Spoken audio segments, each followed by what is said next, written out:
రాత్రి 11:25 ఒక serious matter తెలుస్తుంది. ఏమిటి ఆ విషయం, ఏం జరగబోతుంది?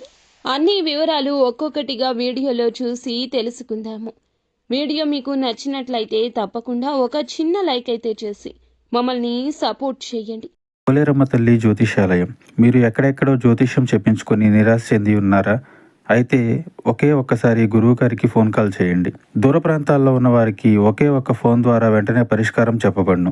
మీ ముఖము, ఫోటో, చేయి, పేరు, వయస్సు, గోత్రం వాట్సాప్ చేయండి. ప్రేమ, పెళ్లి, ఉద్యోగం, రాజకీయం, విదేశీ ప్రయాణం, ధనం నిలకడ లేకపోవడం, భార్యాభర్తల మధ్య గొడవలు, ఆస్తి తగాదాలు, అప్పుల బాధలు, స్త్రీ పురుషులకు పర్సనల్ గా ఎలాంటి సమస్యలున్నా పరిష్కారం చూపబడును. గురూజీ రామరాజు గారు. Phone number 9701875831. ఇక ఆలస్యం లేకుండా వీడియోలోకి అయితే వచ్చేద్దాము.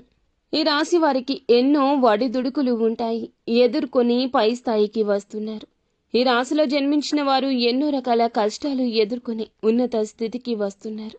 ఇలా ఒక్కొక్కటిగా చెప్పాలంటే వారికున్న ప్రత్యేక గుర్తింపు గురించి మనం చెప్పుకోవాల్సిందే. ప్రత్యేక స్థానం సమాజంలో ఏర్పరచుకుంటారు.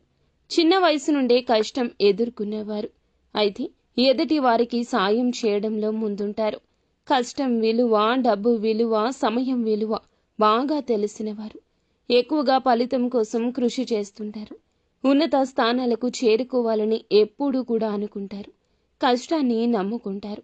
అలంకార ప్రియత్వం ఉంటుంది. ఆకర్షణ ఉంటుంది. చేపట్టే పని 10 సార్లు ముందే ఆలోచించి మొదలు పెడతారు. మొదలు పెడితే విడిచిపెట్టరు. ఎప్పుడూ జీవితాన్ని పోటీగా తీసుకుంటారు. విద్యా, వృత్తి, ప్రజాభిమానానికి సంబంధించిన రంగాల్లో రాణింపు ఉంటుంది. ఈరోజు కొన్ని మిశ్రమ ఫలితాలు ఉన్నాయి. కొన్ని అంశాలు అనుకూలంగా, కొన్ని ప్రతికూలంగా ఉన్నాయి. ఈ రోజున ఖచ్చితంగా ఈ రాశివారు హఠాత్తుగా ఒక ఫోన్ కాల్ని రిసీవ్ చేస్తారు. సీరియస్ మ్యాటర్ వింటారు. చాలా రోజులుగా ఎదురు చూస్తున్న సమస్యకు పరిష్కారం కూడా దొరుకుతుంది. సాధ్యం కాదు అనుకున్న పని సాధ్యపడుతుంది. మీకు ఒక ఆలోచన వస్తుంది. దానికి సంబంధించి చక్కటి ప్రణాళిక వేస్తారు. ఆ ఫోన్ ద్వారా ఒక చెడు వార్త వినబోతున్నారు. మీ బంధువులకు సంబంధించిన ఒక చెడు వార్త ఈ సమయంలో రావచ్చు. ఇరుగు పొరుగు కావచ్చు, మీ చుట్టాలు కావచ్చు, మీ తోబుట్టువులు కూడా కావచ్చు. వారి ఆరోగ్యం బాగోలేదంటూ ఈ రోజున ఖచ్చితంగా ఆ వార్త అందుతుంది. మీరు కాస్త ఆందోళన చెందుతారు. అయినప్పటికీ శివయ్య పైనే పూర్తి భారాన్ని వేసి శివనామస్మరణ చేసుకోండి. ఈ వార్త తెలియగానే పరమశివుని వద్దకు వెళ్ళండి. మీరు మీ యొక్క గోడు చెప్పుకోండి. కష్టం మీ వద్దకు రాకుండా పరమశివుడు కట్టిపడేస్తాడు. అలాగే ఈరోజు మిగతా అంశాలు చూస్తే శుభ ఫలితాలు ఉన్నాయి. అవతల వ్యక్తులు ఎవరైతే ఉన్నారో ఈ నష్టాన్ని పొందకుండా భగవంతుడు చక్కటి ఆశీర్వాదం కలగజేస్తాడు. పనుల్లో అలసత్వం అస్సలు వహించొద్దు.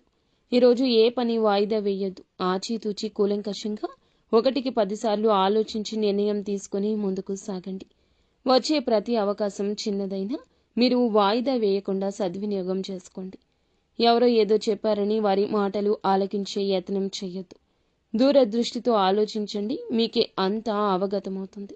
విద్యా, వృత్తి, వ్యాపార పరంగా కూడా మేలిమి శుభవార్తలే అందుకోబోతున్నారు. నిత్యము సుబ్రహ్మణ్యేశ్వర స్వామి ఆరాధన చక్కటి ఫలితాలు కలగచేస్తుంది.